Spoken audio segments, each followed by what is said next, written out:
All children start out naturally curious and love to learn. When they are sent to school, instead of learning, it is a repeated process of memorizing and regurgitating information. The better you are at regurgitating this information, the better you will do in the school system. The real education is obeying authority. We are taught to ask permission. We are taught not to think outside the box. We are taught multiculturalism, drug, sex, and death education. We are taught to memorize, regurgitate information, an input-output process not unlike a computer or a slave. We are taught to respond to a bell, just like a factory floor. We are taught to keep our head down and just make it through the day. We are taught to lower our expectations, and that is just school. Outside of school, our communication is destroyed as people literally lose the ability to speak and relate to one another. Our financial education is one of slaves encouraging debt. Our political system is one of false choices. Our media is normalizing narcissistic behavior. We are not taught to develop critical thinking. We are not taught about debt-based money and the principles that our founding fathers fought for. We are not taught to cooperate and view each other as a team with individual talents and gifts. We are not taught to question authority or even the facts demanded of us. We are indoctrinated, not educated. Indoctrinated like little slaves. The secret of American schooling is that it does not teach the way children learn, nor is it supposed to. Schools were conceived to serve the economy and the social order rather than the kids and the families. That is why it's compulsory. As a consequence, the school cannot help anybody grow up, because its prime directive is to retard maturity. It does it by teaching that everything is difficult, that other people run our lives, that our neighbors are untrustworthy and even dangerous. School is the first impression children get of society. Because first impressions are often the most decisive ones, school imprints kids with fear, suspicion of one another, and certain addictions for life.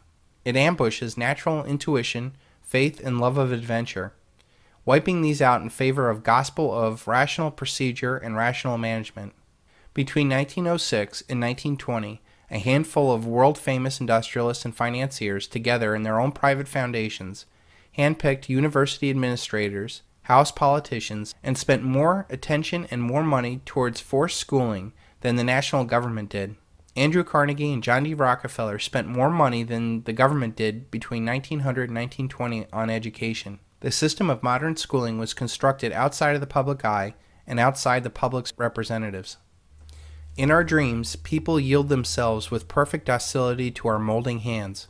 The present education conventions of intellectual and character education fade from their minds, and unhampered by tradition, we work our own goodwill upon a grateful and responsive folk. We shall not try to make these people, or any of their children, into philosophers or men of science. We have not to raise up them as authors, educators, poets, or men of letters. We shall not search for great artists, painters, musicians, nor lawyers, doctors, preachers, politicians, statesmen, all of whom we have ample supply of. The task is simple.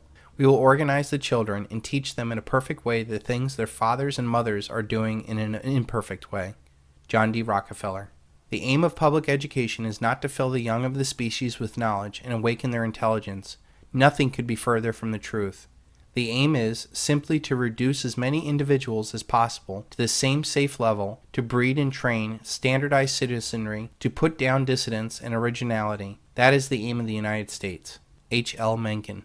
This lowest common denominator citizen is most useful in a corporate, military, or a welfare state. Corporations, governments, and militaries do not deal with dissent effectively, so it is in their best interest not to have participants that question anything. When I joined the Marine Corps, they didn't beat around the bush about this idea. In boot camp, they wanted instant and willing obedience to orders. Everywhere else in your life, you will learn the same lesson, only more subtly, and this is why military men are most sought for corporate jobs. Education should aim at destroying free will, so that after pupils left school, they shall be incapable throughout the rest of their lives of thinking and acting otherwise than their schoolmasters would have wished. Bertrand Russell. Our education system is centered on an input-output process of information. Our success or failure depends on our efficiency of taking what the teacher tells us and then regurgitating that same information onto an exam. Those that are able to blindly regurgitate information the best are rewarded with higher grades. They are told that they are smart, when in fact they are just thoroughly indoctrinated. This input-output process is no different than a computer or what a slave does. You give it a command, and it just does it, without question. This system was carefully created to mold us into what we are today. The masses blindly flow through this education system and naturally fit into centralized systems that want good, little, obedient workers who take orders without question. We all know that person who is very smart, or indoctrinated, that excels in a corporation, military, or government job, and yet they lack any real street smarts to see what's really going on in their lives. When you understand that their mind only functions on what they are told, it becomes clear to you that they're only able to be successful in a centralized system where taking orders is a way of life. I think, therefore I am. It is a classical philosophical statement on human consciousness and existence.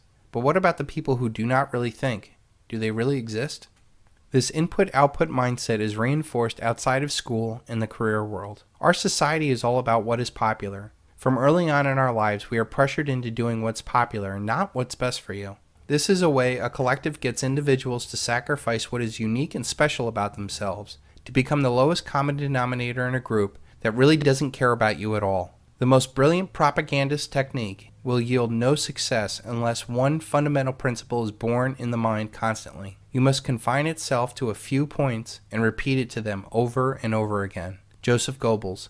When you look at our news or political debate, it is driven by talking points where they're repeated with such accuracy it's scary. Talk show host Conan O'Brien may be about to push the envelope on late-night television. Conan O'Brien may be able to push the envelope on late-night television. Conan O'Brien may be about to push the envelope on late-night television. Conan O'Brien may be about to push the envelope on late-night television. Conan O'Brien may be about to push the envelope on his late-night television. Conan O'Brien may be about to push the envelope on late-night television. Conan O'Brien may be about to push the envelope on late-night television. Conan O'Brien may be about to push the envelope on late-night TV. Conan O'Brien may be about to push the envelope on late-night television. Conan O'Brien may be about to push the envelope on late-night television. Conan O'Brien may be about to push the envelope once again on late-night TV. Conan O'Brien may be about to push the envelope on late-night television. Conan O'Brien is looking to push the envelope on late-night television. Conan O'Brien may be about to push the envelope on late-night TV. Conan O'Brien may be about to push the envelope on late-night television. Conan O'Brien may be about to push the envelope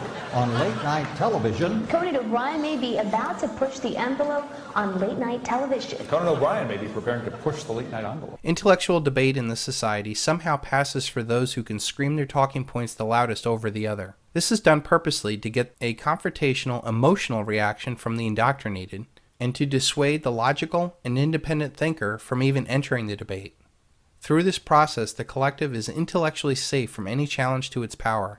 Do your thoughts serve to free you, or simply to make you freely serve? These talking points are created by people who do think about how to control societies. They weave this input-output slave thought into an Hegelian dialectic that they control. They essentially have a society that bickers over issues that have no real importance on the real power of the world. They use hot-button, emotional issues like abortion or gays in the military to divide and conquer us, while they laugh all the way to the bank, march us off to the war, and destroy our Constitution.